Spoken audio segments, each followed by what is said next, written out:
This is the Global Broadcasting Service, serving remote outposts since 1928. Hi, everyone. Welcome aboard the Walt Disney World Express Monorail.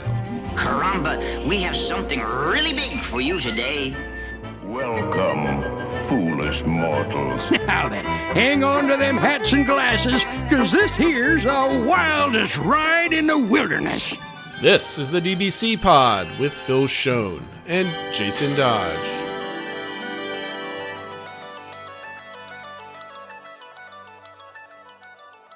Hi, friends. Welcome to this week's pod. This is a show for the week of October 7th, 2024. And before we start, we just want to wish everybody a safe and double safe week as the hurricane is approaching Tampa. And it's not looking good as far as, strength of the hurricane. So we just want to send our thoughts and prayers to everybody out there. Please be safe. Don't do anything stupid. Make sure you have all the supplies that are necessary. And we're all thinking about you here at the DVC family for everybody that's down there. To continue on this show, we're going to be talking about how expensive is too expensive, which is, it seems like it's a conversation like every single week, but this is kind of obscene. So we're gonna talk about. Yeah, the case is specifically is a little outlandish, where I think everybody is universally saying this is just ridiculous. But there are also the rumors of ticket prices coming soon and stuff like that. Perfect. So there's always more money to spend on Disney. So we also going to react to a ranking article put out by the Diz, and this one is egregious, but that's what makes for fun content. So we appreciate them doing that. Again, there's never a wrong answer until there's a wrong answer like this list. Part two of Would You Rather. Phil is going to tempt me with some decisions that I might have to make. And of course, our DBC engagement from last week, where we asked you where you would eat if you had to eat entirely in one land/pavilion area of a park. That being said, just a reminder to everybody, our social media accounts at the DBC Pod everywhere that you might be hanging out. And of course, our Discord server, please join the conversation and join our DBC engagements every single week. And if you're watching this, please scroll down just a little bit and hit that thumbs up button and subscribe. It really helps us out. And if you are a super fan, you will leave a comment right now. And of course, we want to welcome new YouTube subscriber Max Fisher 74. Thank you for joining the community. We appreciate your clicking of buttons. So that's very good. So, Phil, how expensive is too expensive? What's going on? Yeah, so there has been the eternal saga that it feels like the construction of the cake bake shop over at the Disney Boardwalk. And it seems like the end is in sight for the opening, that walls are coming down. And the big thing was that now visible is they've posted the menu. Okay, now, I want to say one thing before we jump into this. This is not a Disney restaurant. Nope. This is not a Disney controlled construction restaurant. So this, we're going to be making fun of this. However, please remember, while we won't hesitate to make fun of Disney for high prices, this is not a Disney thing that we're yelling at, basically. Yep. And so Cake Bake Shop has a couple locations around. I think in Indianapolis, I think is their main location. And you saw prices there, and we knew it wasn't going to be cheap. And obviously everything gets kind of the Disney upcharge by being on property and stuff like that. But I think everyone is reacting just how perhaps over the top they've gotten and kind of in this climate and everything. Is this really the right thing? And we can get into this a little bit more, but I just thought, obviously it's a cake bake shop. They have a bakery, so you can buy lots of different desserts and you can buy entire cakes. So obviously everyone's excited for that. But the signature cake is $26. Oh, $26. That's not bad for a cake. No, that's for a slice. One slice. One slice of the cake. And as I mentioned, they have other locations. This is about 50% more than what they charge at their other location. Other items, they have $32 for a burger and fries. And the one that really got me is on the kids menu. Pretty much most of the kids items, the cheapest thing on the kids menu is $18, and that can get you a peanut butter and jelly. Oh, sorry, raspberry jam. Oh, it's expensive. So it's fancy. $18 for a peanut butter and jelly sandwich. If you want milk with that, that would be another $8. Ooh. So it's just, I don't know. And I think on top of it, I've always been thinking, like, is this really going to be a draw anyway? Like, it's a little out of the way if you're not in that area. Are people going to leave Epcot to go to this? Like, I just don't know the market for it. And then on top of it, you have these fairly outrageous prices where it's just for some sandwiches and stuff, you're looking at $150 or whatever for a family. Like it just seems like, pardon the pun, a recipe for disaster. Like, I mean, I don't know much about the insides and the history of this, because I mean, I've only just been following the non-construction stories forever, right? So that's as much as I know. I don't know much about the hotel, the resort. I've never stayed there. It is one of the nicer resorts there at Epcot, so it does have a deluxe premium attached to it. There's so many other better options that are just within walking distance. You got the Flying Fish that's right there. That's if you're gonna be spending boku amounts of dollars, why not go to a much better restaurant than just eating like cake? The cake's not even made like on premises. It's made like in a distribution center nearby where they have large industrial kitchens. Yep. But I don't know if you get some kind of better dining experience. I mean, when you've got peanut butter and jelly or raspberry jam, burgers and fries, slices of cakes, it's not like a fine dining experience. That doesn't lend me to think that there's a fine dining experience attached to this.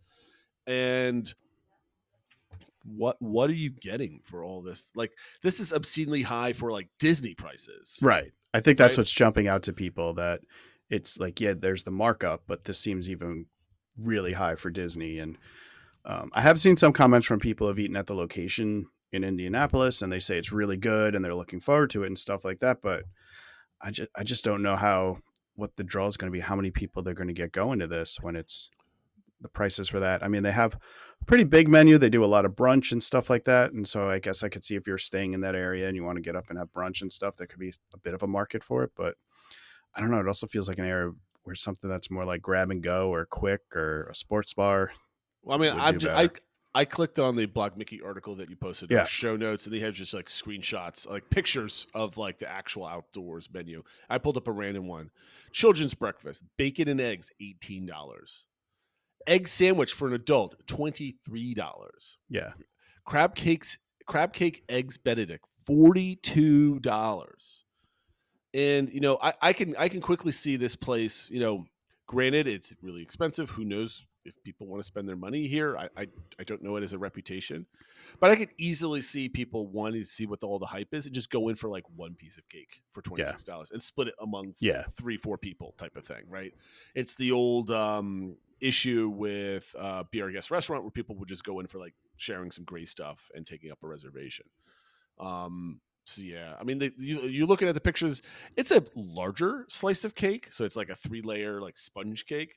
But I know from me being from North Jersey and in New York, some of the diners have like the obscenely tall pieces of cake that are like 2 feet tall. And if that's $26, that's fine because that's like 8 pieces of cake, right? But this is it's ridiculous. I think you're going to get plenty of vloggers going in there, kind of being the people that spend the money to test this out, only to say you were right, it's too expensive, and get some clicks. But then, like anything at Disney, I'm sure the opening couple weeks or month or whatever will be fine, and it'll be crowded the opening day and stuff. But just long term, I don't know. And it took over 2 years to build. I'm just wondering if it'll last for 2 years. No, who knows? I don't understand. Maybe let's see how long it takes them to adjust their pricing, I guess, right? Yeah, I mean that's part of it too. Maybe they bring down stuff, they run some specials or something like that, but start putting together a prefix or something like that. I don't know, but I really do think they need to probably adapt a little bit, or who knows? Maybe we are completely wrong, and there's this huge audience that can't wait to drop all this money on this experience, and it's going to be super elevated, and we just don't get it. I don't know. Obviously, give it a chance to see how it does when it opens, but it was. I think whenever the whole community is on one side of anything, it's really interesting, and just this was one of those items that everybody had the same kind of like what. Yeah, it when Diz Twitter is in agreement, like 100%, something is wrong, right? It's not right. It's not good. It's not good at all. Speaking of Diz Twitter reactions to things, the next topic I wanted to bring up was around Jollywood Nights. Now, I know we didn't go last year, so this is more just in theory. What do we think could be done with this? Because my understanding is it's not selling well. They brought it back this year. I understand there's no dates that have sold out yet, and we're a month away from the first one or so. Somebody I saw reported, and this is secondhand, so it might not be true, but they're offering like double travel agent commissions on selling tickets to it and stuff. So it seems like there's some worries about how well it's selling and stuff like that. So I thought it was a really cool concept, the idea of having kind of a more adultish party on property around the holidays. And I love the vibe at Hollywood Studios, kind of the retro vibe and stuff. So the concept of the party interests me, but the setup of it and the pricing of it was always a challenge for me to get comfortable with. So what are your thoughts on the Jollywood Nights, knowing what it was last year? We know they're adding more character meets this year. They're adding the ice skating show and stuff like that, but it's a lot of entertainment and things like that at Hollywood Studios. So I looked into this pretty good because I was going to be down there last year, right? And we have never done the Christmas party, so it was like a 90% chance we're going to be doing that anyway, especially with little kids. And but I still looked at it. Maybe we do a second night. Maybe it is definitely worth it. And after the initial kind of, because it was still available, but it was still going. I can't remember. Did they start it as early as they were this year? Because I think it's starting on like 4 days after I leave. So the 9th, I want to say, or the 8th. Or yeah, it's around then. I remember watching some of the videos, and of course, the initial reaction was pretty poor. It was not very well organized. Opening day was a challenge, yeah. But they fixed them by all reports, right? So here's a couple. Does it still interest me as a concept? Absolutely. I love the idea of maybe like a fancy party, that type of thing. I love that idea. I just don't think the offerings are worth the money that it was. So I'm only going off of what I remember learning about and observing last year through plenty of people's experiences, that sort of thing. One, I believe you can come into the park 2 hours later. I think 6 o'clock versus 4 o'clock at the Magic Kingdom. Mm-hmm. The park itself is not open as late, so I think you only get like 6 hours of a party versus 8 hours of a party. I think maybe they close at the same time, but you just start later. Yeah, so you can get in at 6. The actual event starts at 7:30 and goes till 12:30. Okay, so it's roughly 6.5 hours. Yeah. There's no free food offerings, right? So you have to pay for everything. No, yeah, you get a parting gift, I think, this year of like gourmet marshmallows or something like that, but not in the event care itself. About that. Yeah. Thank you, Disney, for that. I'm looking for like fancy parties, so I would have loved to have seen like more musical acts kind of spread out, like some like carolers like walking through. There's no nighttime show. There's no like cavalcade or parade or anything else like that.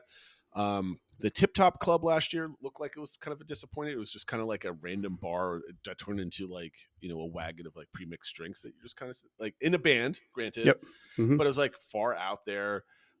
Plenty of meet and greets, so we appreciate them dragging out some like lesser showcase characters. So that was a thumbs up there. The ice skating is a really cool touch this year, but it should be like a party where there's like a party like every 100 feet. Like there should be like little things going on all over the place. And it doesn't seem like if there is, especially the farther back in the park you get. Yep. No, I agree. And you do get Jingle Bell, Jingle Bam as a fireworks show, but it's not really a full fireworks show. And there's no, like you said, no parade or anything like that. There's obviously the Muppet Show and the Nightmare Before Christmas show. But I'm kind of with you. I wish there was more to it. It does seem like there's a lot of dead areas. I know this year, I think the Mandalorian will be meeting, so I don't know if they're going to be doing some more in Galaxy's Edge, but last year there was nothing in Galaxy's Edge or Toy Story Land or like meet and greets are fine. They had a lot of them last year, but that's not going to get me to go to a party, right? I want to go in. I want the park to feel like it's different. Yeah. And there's long lines for like cookies for, I forget who they had. Who did he have last year that everybody wanted the cookie? It was the Gertie cookie. Cookie, yes. Yeah. Thank you. And like, I don't need to see long lines of that. You don't see the Tip Top Club because it's tucked away in the exit of the Tower of Terror out there. Yeah. The shows were brilliant, supposedly, but like the Muppets one and the Muppets one was like small and like kind of like if you got in, it was nice, but it wasn't like you can go in and kind of relax and watch it for a while. It was like you're in and out, right? They're rotating you in there. Again, I think if they had more of a party sense in there, because there's not that many attractions to go on at Hollywood Studios, and you're not really going to a party to see Beauty and the Beast. I don't even think those were going. Well, no, I mean that was where the Muppet Show was. Right. Was in the Beauty and the Beast theater, the Sunset Boulevard theater. I think they need to do if they're going to make it a party. It needs to be like the World Showcase, like on steroids, like just parties, acts going on in each. There should be like 1 to 2 acts for every section of the park, like Sunset Boulevard, in Back in the Tower of Terror, Echo Lake. There should be one in front of Mickey Minnie's Runaway Railway. There should be a whole mess of stuff going on in Animation Courtyard back there.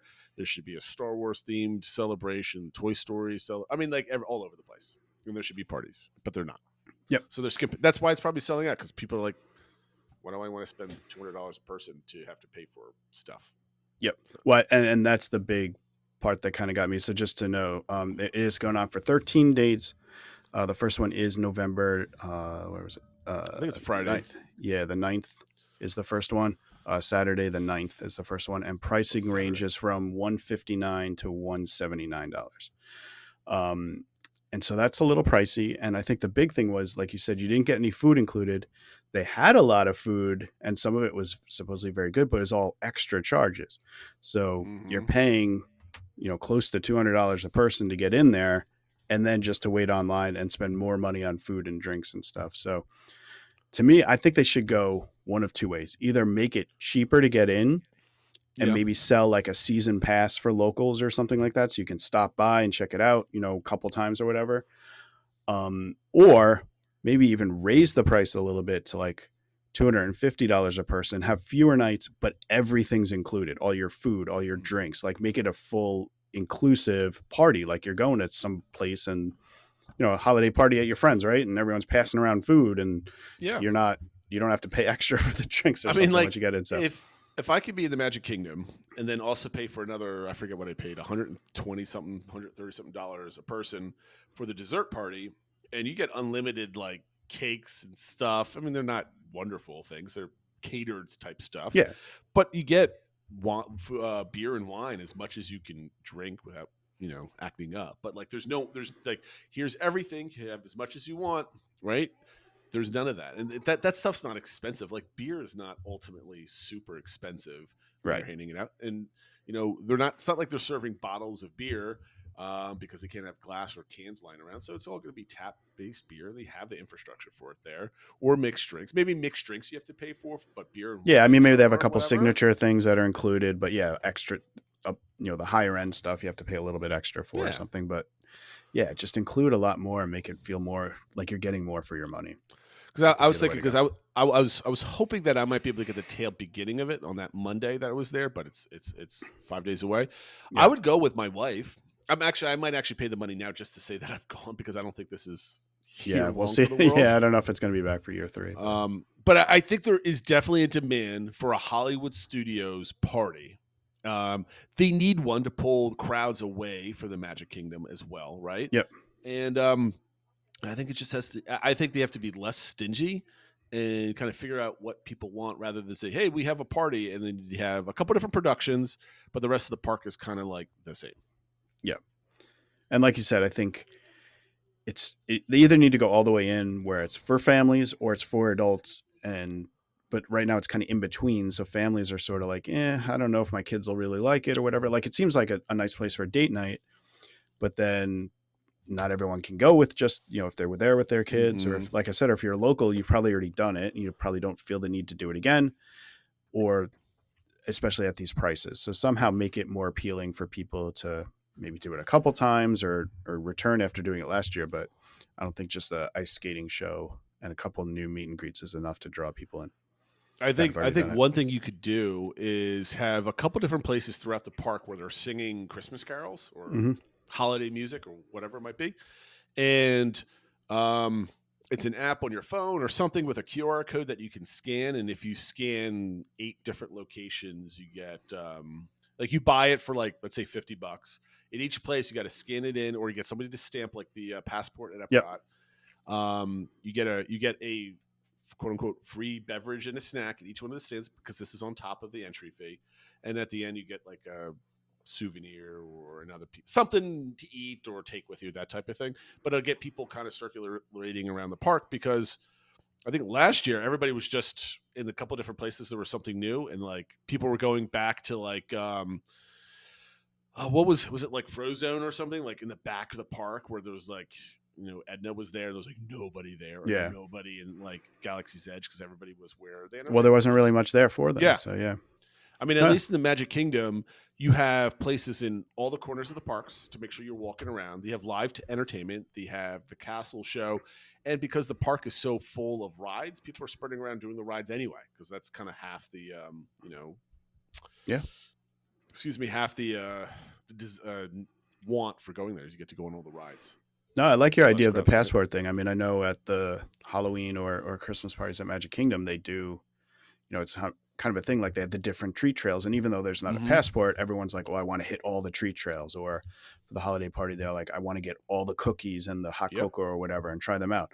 So if you did something like that, like you said, maybe elevated, have a passport, you get it stamped, and there's a drink and maybe a non-alcoholic and an alcoholic and a little treat, and yeah, I think that would be fun, and that wouldn't cost that much more extra, right, for what you're charging. I mean, you're going into one of the smallest attraction parks, and you're charging probably 80% of the Magic Kingdom ticket, and they have endless supplies of cookies and hot chocolate. I mean, how expensive? Yeah, I mean, obviously the production shows aren't cheap and stuff like that, but it's just the two main shows, and it's just not enough. That's not that much entertainment compared to a full-on parade. Oh yeah, no, I got you. Right? Yeah, and a full fireworks show and the stage show and everything, like, for sure. So I think Disney's skipping out on this, and I think either they gotta turbocharge this event or get rid of it. Yeah. All right. So the next topic is we are going to react to, as you mentioned, the Diz put out an article ranking every remaining opening day attraction at the Magic Kingdom. So these are all the attractions that were there because we just celebrated Disney's anniversary, 53 years back in 1971. And so they ranked them. And I thought we could go through the list and see which ones we agree with, which ones we would move around in a lot. And obviously this is just from one person who wrote the article. It's not the entire, Diz group or anything like that. But I'll go through the list. So number 8. Well, hold on a second. Before we start, do we want to go through the whole list and then make a comment, or do you want to make a comments along the way? Maybe why don't I go through the list so then everyone can think about it and know where they would rank everything and think about it in their heads. Okay. And then we can talk about which ones we would move around in the ranking. Gotcha. Perfect. So from 8 to 1, it is Prince Charming's Regal Carousel. Walt Disney World Railroad is number 7. Number 6 is the Mad Tea Party. Number 5 is the Tomorrowland Speedway. Number 4 is Dumbo the Flying Elephant. Number 3 is It's a Small World. Number 2 is the Jungle Cruise, and number 1 is the Haunted Mansion. So I think there's a number of kind of big hitters on here and some lesser rides, but they've all been around since the start, and I think a lot have nostalgic value to people. So I guess maybe I'll ask you, I think I already shared on Discord the one that sort of jumped out at me. Yeah. What kind of jumps out at you as if you were doing this list, you would re-rank something? Okay, well, like, first of all, the author of the article just ranks things, but doesn't really give justification why they rank them in certain places. It's more of like a factual list, like this was open here, this did this. So the article doesn't like really offer any explanation of why the Speedway's at 5 and Dumbo is at 4. They're not reversed or something else like that. But anyway, the first thing that I kind of agree with is they're 1 and 2. I think Haunted Mansion and Jungle Cruise will be reversed. You could switch them up, and I wouldn't be angry with you if you rank Jungle Cruise over the Haunted Mansion or vice versa. I mean, that's very, very subjective, and a lot of people have different reasons for liking both. So I think that's fair. So the first one I would have a disagreement with is A Small World at number 3, right? Okay. So how do you weigh nostalgia, tradition, iconic ride versus it's a boat ride that universally is hated and loved at the same time by the same people? Like, to me, that could be pushed up for some other things that are as iconic. Do you agree with Small World at number 3? I think there's a number of the kind of, I first of all, I agree with you. 1 and 2, I think, are far and away 1 and 2, like you said, whichever order you want to put them in. I think most people would agree those are the top 2. There's a couple that I would kind of group together after that, and Small World is definitely part of that. So I have no issue with it being number 3. And if I'm ranking it, taking into account kind of historical significance and family ride attractiveness and all that sort of thing, I think I probably would put it in third. Okay, so you have a next group of rankings. How many rides are in that next group, you would say? So for me, I would put. Is it 2 or 3? I would put 3. Okay, and that would be?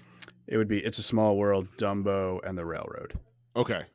I tend to agree with you, though I don't know if Dumbo belongs on this because it has been modified quite a bit. Yeah, I mean, they did move the existing one and then created a second one. So I guess you could debate whether it's really the original ride or not. Obviously, it's moved. It used to be right behind the castle, and now it's in its old section and stuff like that. But so again, I don't know if I could argue any which way Small World, Dumbo, Railroad as that next 3, 4, and 5. The author has both of them, Small World and Dumbo at 3 and 4. The egregious one, obviously, is the Railroad at 7. yeah, Now, this person said that they never wrote it until recently, and they don't have any nostalgia for it. I don't think nostalgia should have any impact on this list because everybody's nostalgia is different, I guess. But when you look at attraction length, the way it gets weights, the way it incorporates itself into the park, the railroad. What did I just say? The railroad. You said railroad. Yeah, jeez. But the railroad is a classic, iconic attraction that's basically a derivative of what Walt always wanted with his parks. Yep. And there's really nothing else in the park where you can get on. You're on there for if you take one trip around the park. That lasts that long, is that relaxing, and there's its own bit of charm with it because you have the conductors, you have what do you call the cast members that get people on and off? Do they have I don't know if they're the conductors. I think they're the conductors, and then the drivers are the engineers. Okay, so in any case, they got the classic voice. They make announcements. It's really great. I mean, the fact that you're putting it up at number 7, if anything, you could put that number 3. I would probably put Railroad at 3, Small World at 4, and then Dumbo at 5. That's how I would probably put them.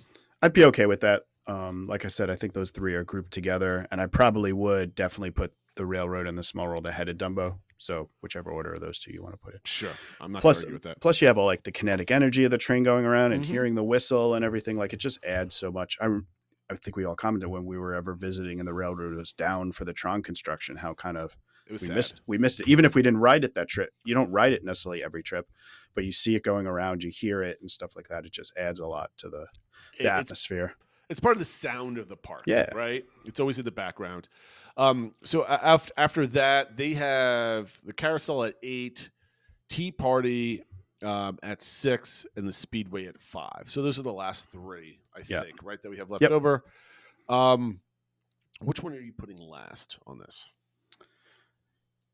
I'd probably put Mad Tea Party, just because a lot of parks have a similar teacup ride.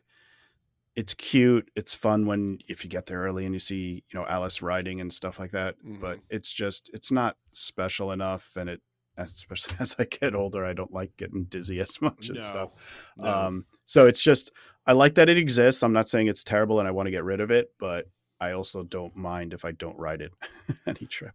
Yeah, I would put Speedway last. Okay. Excuse me, only because it smells.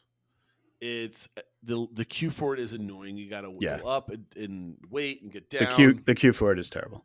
And then when you ride it, the ride is decent length. My kids love it, type of thing. Like I'm not trying to say it's not a good attraction, but I think it might be everybody's number one attraction to get rid of if you have to ask them to get rid of attraction. Especially when you factor in how much acreage it takes up and stuff, for sure.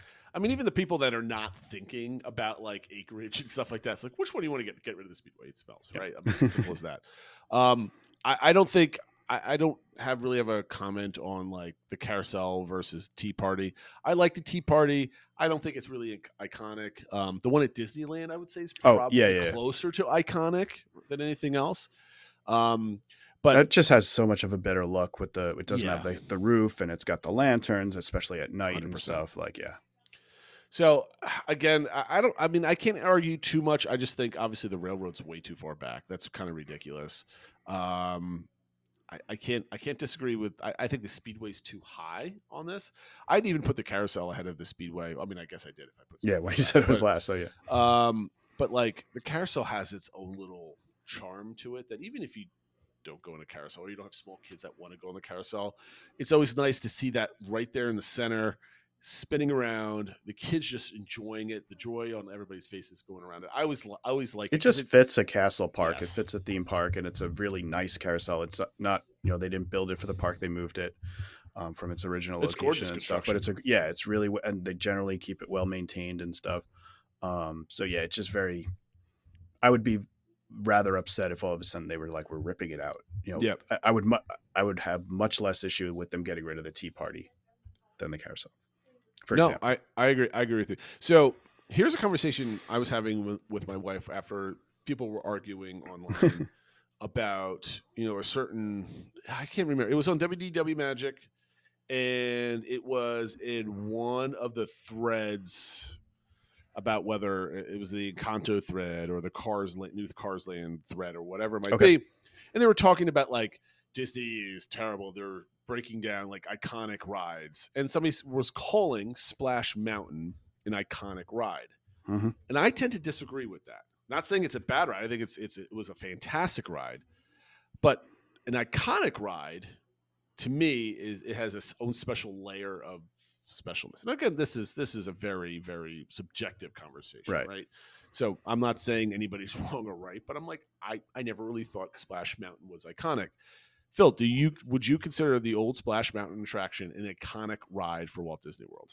I think it's right on the edge there, more due to the development of it and the brilliance of the design of the ride system, more than the theme or anything like that. I think it's just so well put together, and yeah, so all around that, I think if that means the ride system is iconic or something like that, that's why when the whole retheme happened, I was always like, they're keeping the ride system. That's kind of the heart of the ride. Sure. And so that, I think there's a lot that goes on into that. Tony Baxter designed it and everything like that. So there's a lot of Disney iconicness to it with the history of it and the Imagineering and all that sort of stuff. But I don't think the theme and the whole experience necessarily was iconic, but there's something about the design of the ride system. I agree with you that if to theme park nerds and super fans, it can be iconic because you get into the backstory and everything else like that. I don't consider it iconic because there's going to be Imagineers whose rides are either ripped apart or rebuilt, or there's going to be new Imagineers that take the place of some of the giants, and some of the stuff they make becomes iconic, right? Potentially. While I measure an iconic attraction, if I'm talking to normies in the real world about Disney, or people that do repeat trips, but they don't engage in anything Disney related online whatsoever, right? Yep.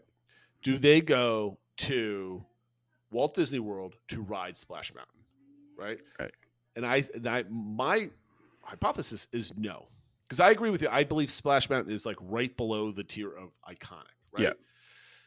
So to me, the iconic ride of Disney World, or let's say Magic Kingdom, would be Space Mountain and probably Small World would be the only two quote unquote iconic attractions that are favorites or super well known for theme park enthusiasts and the average visitor, because everybody's heard of Small World and everybody's heard of Space Mountain, right? And they look to get it.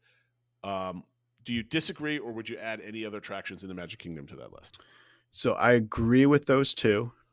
One thing I would say, it's always a little hard with Magic Kingdom versus like Disneyland, because even like Small World, like the original one is at Disneyland, so that one is super iconic. But when you think of Disney, I think Small World is definitely one of the first attractions, just in general. When you think of Disney, I would add the Haunted Mansion. I mean, there are two, like if you want to split iconicism, if that's a word, into two tiers, like Mansion and Pirates could be inserted in there as iconic. But I could also be convinced to leave them off the list of iconic attractions. But I tend to agree with you on that. I don't put Splash Mountain there because I never heard of anybody that couldn't wait to go on Splash Mountain and also would know the story of Splash Mountain. Yeah. Like how many times you asked me what goes in Splash Mountain? I don't know. A rabbit was chased around, and then there was a really cool drop at the end, and Yeah. there were singing chickens. Yeah, at the end. I agree with you. I think it's more like for theme park and Disney nerds, it might Mhm. be considered iconic, and because of the history of it. But for regular people, and like, what do you think of when you think of a Disney ride? I would think, like you said, Haunted Mansion, Pirates, probably Jungle Cruise would come above that, maybe even Big Thunder. So yeah, but I would put Space Mountain, Small World, and I would be tempted to put Peter Pan too. I mean, there is an argument for that. What about any of the other parks? Anything that's iconic? Because I don't think you can have iconic rides at Animal Kingdom. It's too quote unquote new. It's only 26 years old, 25 years old at this point. And the only ride that people go there is Flight of Passage, and that's not even a decade old at this point. Yeah, so. I mean, in some ways you could say the Safari is, but that's also just Jeeps on a. I mean, it's the park's built around that and stuff, but the actual ride system isn't necessarily super unique. I mean, I think without a doubt, Spaceship Earth is iconic. I mean, I would be tempted to say Living with the Land just because of how long it's been around and stuff like that, but I'm not sure how many people really would come for that. That won't be iconic. Yeah. If you might be able to put Soarin' on there. Maybe, yeah, that's true. Maybe. Yeah. But all the other attractions that may have been iconic are now deceased and gone and replaced with other things. The only other thing I could think of that may be iconic would be Tower of Terror. Yeah, when we got to Hollywood Studios, I was going to include that one. I think that's something that it's the weenie of the park. It's tons of advertisement for it. I think people come, if people are planning their first trip to Disney, assuming they have not just little kids or something like that. I think that's one of the rides that are like, we have to go on that type of a thing. In 30 years, does Rise of the Resistance become iconic? If they maintain it well and possibly better, then Let's say they do. Say they do. I think it does. I mean, I think it's so unique. The ride system's incredible, and just how much goes into it. I think it has. I guess I'd say it has potential. What do they say when they're tracking like baseball players? Are they going to make the Hall of Fame or something like that? It's like I think it's on its path to it, but it has some work to do. Yeah, I hear you. All right, that was a good tangent. That was going to be one of my topics I was saving, but you mentioned iconic in one of your descriptors. I got to talk about this now. All right, so it's time for Would You Rather Part 2. Phil, you get to ask me, so I'll let you have at it. Okay. So I first had come up with 5 because I thought that's what we were doing, and that was the rules. And then Jason cheated and had more, and he had some that got kind of mean at the end. I was saying, so I tried to think of something that might be a little bit meaner or make him think, or where he'd have to sacrifice something. So I did add a 6th about that. But let's start with the first 5, which I think are more fun. Okay. The first one I think is an interesting one and kind of fun idea. So would you rather have on your next family trip, have your kids pick what restaurants you eat at every meal at, but you get to pick what to order at that restaurant, or you pick all the restaurants, but they pick what you order off the menu? Oh, I think this one's relatively easy, but it is getting me to think. My kids are pretty good when it comes to choosing things on the menu. They're not like strict like mac and cheese and chicken nuggets, even though they might prefer that. So I would like to pick the restaurants, but then again, I don't see. Here's the thing. If my kids pick the restaurants, they don't have the expansive knowledge of what restaurants are on site that might be interesting. So if I get to give them a list and they got to watch they get to do some research and stuff like that. Okay. Yeah. I mean, I would actually, I'm going to change my answer. I would let my kids pick the restaurants only because that might be an interesting game as long as they get to watch like a 5 or 10 minute video of the majority of restaurants, just so their knowledge base is pretty good. Because right now their knowledge base is basically all the quick services and all the character dining places at this point. So maybe they might select some other things, but yeah, I like that one. Okay. Next question. So if Disney builds a 5th gate, would you rather see it be all IP? So there's no original rides. It's all IP, or only original rides and there's no IP at all in it, other than obviously there's always going to be characters and meeting Mickey Mouse and stuff like that, but none of the attractions are IP based. See, here's where this is a trap for me because I consider all the IP original IP because to me, I don't differentiate who makes the IP at Disney. I get what you're saying. Or original, I guess I'd say based on existing IP or original to the park IP. If I don't really care, to be honest with you. How about all original to the parks IP, only because it'll get those people to finally shut up about that. Yeah, again, we can have a debate about this. We've had this debate 100 times. I'd like to bring on somebody that's passionate about this debate so we can kind of hash it out on a podcast, which would be kind of fun to do. I know you're kind of like in the middle, like you. Well, I figure most people are kind of in the middle where they'd like, yeah, I'm sure there's going to be a lot of IP, but I'd like a couple original, attractions. But see, I wouldn't be disappointed if it's all IP either, because it's hopefully stuff that I enjoy and I like. Because to me, it's all about the experience and the immersion in the ride vehicle. But I mean, that could happen with original IP too, and that's fine. I'm not against that either. I just find the whole conversation silly.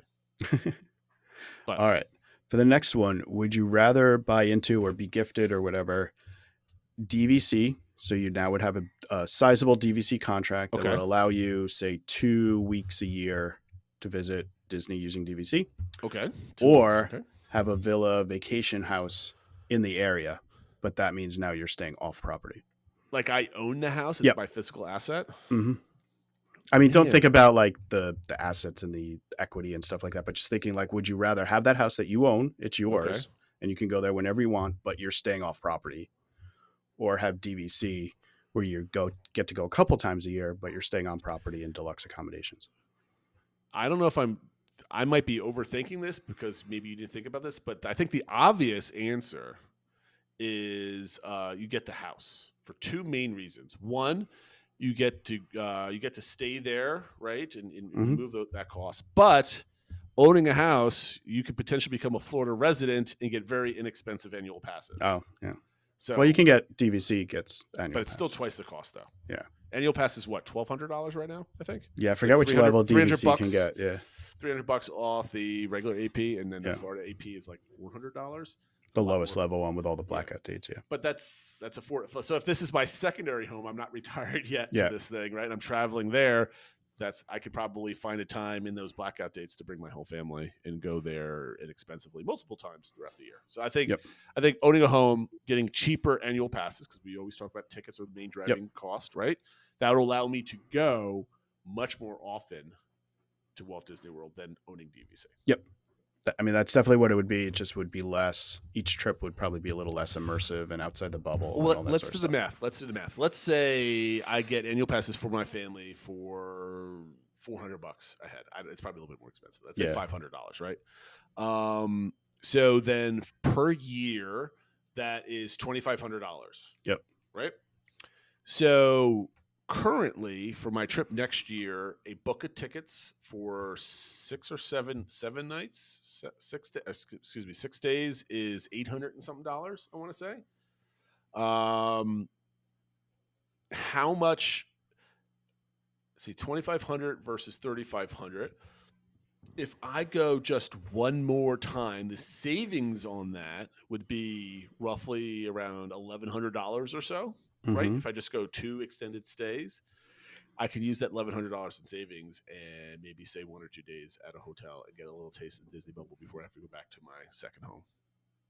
See, I'm already like 4 layers deep into this question. Sorry, I wasn't planning on the 4D chess, but no, that's how my brain works immediately. I've made too many spreadsheets in the last many years. Okay, what's the next one? Okay, the next one is for your next trip. And say Disney is running 2 different promotions and you get to pick which one you want included. Okay. Would you rather get park hoppers and Lightning Lane multi-pass included for every day? Okay. Or get the Disney dining plan included?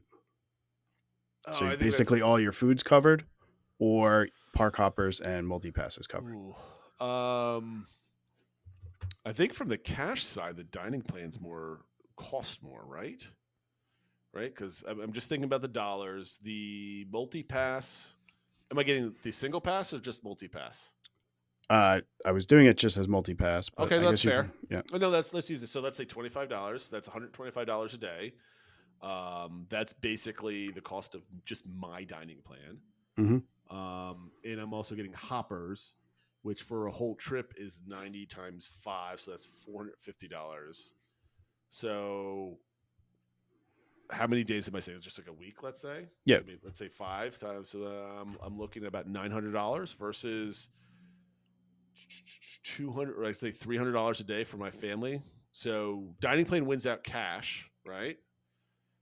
But then you have to kind of follow the dining plan and exactly. Yeah.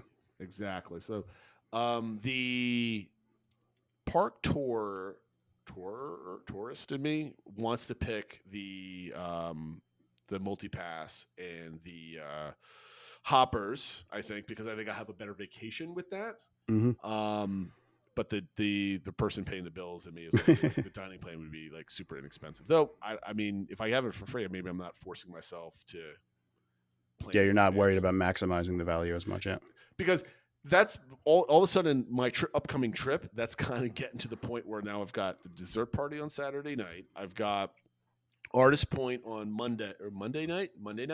And then like Oga's on Saturday. We canceled our sci-fi dine-in theater because we didn't want to be sticking around. And all of a sudden now we're getting shoehorned into like different things. And like, this is supposed to be like, pick your own adventure week. And all of a sudden we've got these things. So get rid of the dining plan. We'll go for the other thing. Okay. Last fun one is, would you rather do a behind the scenes / backstage tour so you get to see backstage and how things work and stuff? Like Keys to the Kingdom type of thing? Yep. Okay. But not at Magic Kingdom. You get to pick it at either Epcot or Hollywood Studios. So that's what you rather, which park would you rather have a backstage? Now, if it's behind the scenes at Hollywood Studios, do I get to poke my nose into all the different like office buildings, or it's just park ops? Just the park ops stuff, but you get to go behind the stage of, say, Rise of the Resistance, Tower of the Terror, and all those sorts of things. I would do Epcot. I think that's the easy answer, only because I'm assuming like I get a little bit of like behind the scenes tour thrown in there. You get to see. I'm really curious about the behind the scenes in a lot of the different country pavilions. I think that's kind of really cool. I think Epcot, but it's not by much, right? I think both are interesting, and they both are just regular theme parks at this point. Yep. So Epcot, I would choose. Yeah. Did you have one more? I did, and then the one I was trying to think of the mean one. The most thing I could think of was things that involve getting rid of Pirates of the Caribbean. Good. Nice. So this is: would you rather get a fifth gate, but at the expense of getting rid of Pirates of the Caribbean? Okay. Or you get a whole Pirates of the Caribbean themed resort, hotel, and everything, but they're getting rid of the Skyliner. Huh. The second one is like, so I have to choose between a Pirates hotel and the Skyliner? No, so it's either they get rid of Pirates in exchange for having a fifth gate. Right. Yep. Or you get the Pirates hotel, but they get rid of the Skyliner. Right. So I have to choose between those two different. So which would you rather lose, Pirates of the Caribbean or the Skyliner? And in exchange, you either get a fifth gate or a pirate themed resort. This is interesting because one, a pirate themed resort would be really awesome, but realistically, I would never be able to afford to go there long term with my whole family. And I love the Skyliner. So so that would be like. That would be the easier one to choose because the Skyliner is one of my favorite things, but it's not like I have to go there for the Skyliner type of thing. But sacrificing Pirates to get a whole cool new fifth gate, I mean, I'd probably choose that one. Okay. Only because I've been on the Pirates a billion times. Like I get it. There's arguably, though I've never been on Pirates anywhere else, arguably the one in Disney World is the worst of all of them, or the least interesting, because the Pirates version supposedly is better in Disneyland. Yeah. The one in Tokyo is like the whole new ride system that's supposedly in Shanghai. Yeah. In Shanghai, excuse me. So I would do it because you know what? Fifth Gate's super exciting. That would give our podcast. I'd sacrifice Pirates for content for this podcast for years to come. There How you about go. that? All right. I like the answer. All right. All right. Those are my that was my would you rather. So I'm done with that. So I think we're moving on to the DBC engagement, which was the question that my lovely wife thought of the idea of, which was, you had to pick one area of Walt Disney World, one of the parks. So either a land, or for World Showcase, you had to pick a pavilion, because if you could get all of World Showcase, that'd be too easy. And you have to have every meal and all your snacks and stuff like that in that location. So and for example, it came up where my wife said she could have every meal in France. So she was talking about I would have the crepes for breakfast. I have the ice cream as my snack. I could eat at La Halle, and then at Chefs de France for dinner and stuff like that. She's like, all the food in France is good. I could eat every meal there and that sort of thing. So that's what she came up with. So I don't know. Do you want to give our answers first or do the community? Well, my wife thinks exactly like your wife. That was her answer. I asked that. I've been like thinking long and hard. I like the French answer to that. There's really no place in the Magic Kingdom that really like pulls me to eat like 3 meals in. And Hollywood Studios doesn't have the best food in the world either. And I don't know how you would differentiate. Like the Brown Derby is in the middle of nowhere. Like what else is connected to it? So you can't really do it that way. Epcot, like any of the pavilions would be kind of cool. Nothing else in the park was really like super attractive as far as like eating there for 3 times a day. And Animal Kingdom has some interesting ones. You can get breakfast at like there's like that quick service window. I forget what it's called. Go to the Harambe Market for like lunch, and then you can go over to Tusker House. Is Nomad's Lounge considered part of like Discovery Island, or yes, is that part of So that and Tiffin's are all part of Discovery Island. So like if I had to pick something, I'd probably go with Africa and Animal Kingdom because that has some really really interesting options with some like different stuff. What about you? So first idea I had was Galaxy's Edge, just because I know you can get breakfast and lunch different options at Ronto Roasters and then have dinner at Docking Bay 7. But the more I thought about it, I went for World Nature in Epcot. Okay. So we would do breakfast at Garden Grill. Oh, with the characters. That's a good one. Yep. Lunch at Sunshine Seasons, and then dinner at Coral Reef. I mean, like you're picking a lot of like quick service options on here, right? So I did two table service. Mine. Oh, that's right. Your breakfast. Breakfast and dinner were table service, and then one lunch for was. That's right. The Coral Reef. I keep forgetting Coral Reef is like an option in places. Like, I think a lot of people do. Yeah, I think so. I actually, you know what? I remember looking at it for our last trip, and I'm like, why don't we go here? And my wife's like, I don't really feel like it. I'm like, okay, because it's I guess maybe too expensive with all the kids and stuff. Yeah, I think, and there's just a lot of options in Epcot. I think if that was in like the Magic Kingdom or Hollywood Studios, it'd be a lot more popular. But yeah, and no one would ever choose Space 220 in the other side of the front of the park, because it's what popcorn at the popcorn stand, Space 220 for lunch or dinner, and then Space 220 for the again. Yeah, Joffrey's for breakfast. And then Space 220 twice. So I mean, I think a lot of people would agree with this, but there's some people that picked some interesting things. Why don't you go through them? Yeah, so Doxy, I think, was on the same wavelength as our wives. She went for the France Pavilion with La Halle for breakfast, the Creperie for lunch, and Chefs de France for dinner. Honestly, that's probably one of the best answers. Yeah, for sure. You can't really beat that. My wife was actually talking, and then she brought, she's like, oh, you know what we could do is we could have the kids go out and wander, and we could do like date night or at the Chefs de France and stuff like that. I'm like, these are all great ideas. We just need to plan a trip then to do any of this. Perfect. So TL Madden, he mentioned he was first thinking of Galaxy's Edge as well, but then he actually picked Liberty Square, which bold. I have to say, when he put this, I was like, huh, but there actually are more restaurants than you would think for there. He would do Sleepy Hollow for breakfast, Columbia Harbor House for lunch, and Liberty Tree Tavern for dinner. And there's also the Liberty Square Market for snacks and stuff. Like he kind of pointed out, I didn't think about it, that there's kind of a lot of food in that little area. You get like a turkey leg or you sell hot dogs right in that snack area, that square market. Yep. I almost did Columbia Harbor House for lunch and Liberty Tree Tavern for dinner. We had a reservation for Liberty Tree Tavern. We ended up canceling it because we didn't want to spend that much money and probably eating too much food anyway that day. And B, my wife's a vegetarian. She wasn't really happy with the plant-based options there. I think we actually watched a Rhino from the Diz do a little recent. Well, it was recent last year. It's probably like in the fall of last year doing a review on it, and then to come back with stellar reviews. So we ended up dropping it. We've eaten there. We ate there with another family we're friends with. We had I'm part of the nice time was just hanging out, with friends and stuff. But we thought the food was really good. It has a great dessert there, a little like sticky toffee cake thing.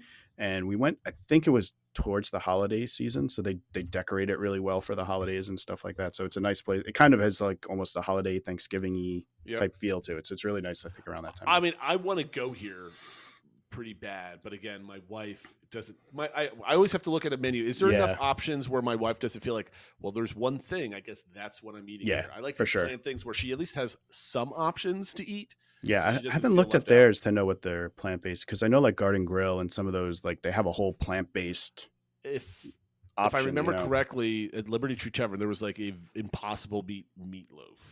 Okay.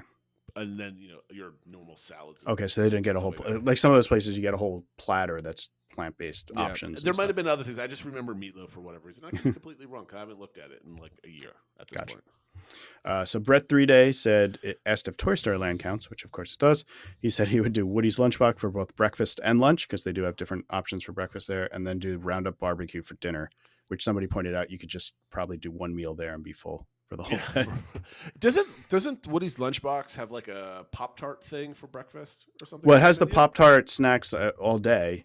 Okay. But it does do some with the tater tots. It does like a breakfast bowl type thing, so it does have some breakfast options there. You can't go wrong with tater tots. Here we go, Fry or Tuck in there you go in Hollywood Studios. Yep. What's next? Mama 6 picked Fantasyland. She would have breakfast at Gaston's Tavern, the giant cinnamon roll, then lunch at the Friar Nook for the tots, and then do Be Our Guest for dinner. And she even talked with her menu she would get the French onion soup, the beef bourguignon, and the dessert trio. And lastly, and this is why I knew everything was in Discovery Island, was A Music Life for Me. Picked that he would go to Discovery Island in Animal Kingdom. He would have breakfast at, he said Starbucks, but that's Creature Comforts. They actually have, I think, a slightly more expanded menu than just Starbucks there, but they have some good stuff there. So it'd be Creature Comforts for breakfast, then either Nomad Lounge or Flame Tree for lunch. And then, I mean, if those are your two options, I don't know how you're not going to Nomad Lounge versus Flame Tree Barbecue. Well, and then he said he would do Tiffin's or Nomad Lounge for dinner. So I think he would either do Flame Tree and then Nomad Lounge, or Nomad Lounge and then Tiffin's. I think you go Nomad Lounge and then go into Tiffin's. Definitely I think so you just too. sit there, you have a bunch of drinks, and then you realize it's dinner time, and you get a table, and then you just move next door and have some more drinks. That's it. Like that. That's it. All right. So thanks to everyone for all the engagement. And unless you have something else, we'll use the idea you had from last week for our engagement question for this week.